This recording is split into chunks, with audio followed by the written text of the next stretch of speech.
KPK telah menetapkan pihak sebagai tersangka dalam KPK menetapkan seorang perwira polisi menjadi tersangka kasus suap dan gratifikasi. Ia yakni perwira polisi AKBP Bambang Kayun dalam kasus dugaan pemalsuan surat perebutan hak ahli waris. Kasus ini mencuat ke publik setelah ia menggugat penetapan tersangka oleh KPK ke PN Jaksel.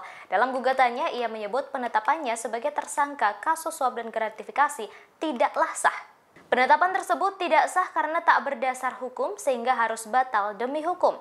Bambang Kayun juga meminta majelis hakim menyatakan semua tindakan KPK terkait penyidikan itu tidak sah.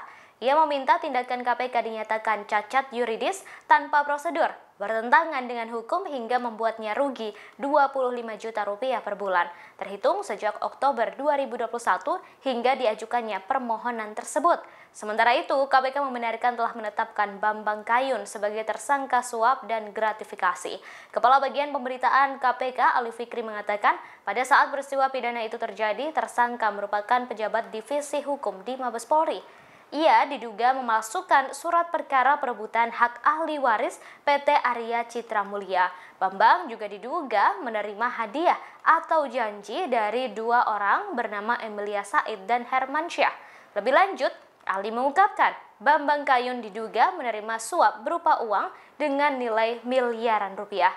Tidak hanya itu, perwira polisi itu juga diduga menerima suap dalam bentuk lain, yakni mobil mewah. Iya, jadi benar KPK saat ini sedang melakukan kegiatan penyidikan atas dugaan korupsi berupa suap dan gratifikasi terkait dengan pemalsuan surat dalam perkara perebutan ahli waris PT ACM yang kasusnya sedang ditangani oleh Mabes Polri. Dan kami juga mengkonfirmasi karena ini proses penyidikan, tentu KPK telah menetapkan pihak sebagai tersangka dalam penyidikan ini, dan benar diantaranya adalah pejabat di Mabes Polri, yaitu di divisi hukum, dan juga pihak swasta. Adapun nama-nama dari pihak-pihak dimaksud tentu kami akan sampaikan nanti ketika proses penyidikan ini cukup. Kami pasti akan umumkan beserta dengan konstruksi perkara dan pasal yang diterapkan. Namun demikian, tentu sebagai bentuk keterbukaan KPK, kami pasti akan sampaikan setiap perkembangan dari proses penyidikan yang sedang kami lakukan ini. Demikian informasi kali ini, terus saksikan kanal YouTube Tribunnews untuk mendapatkan informasi terbaru lainnya.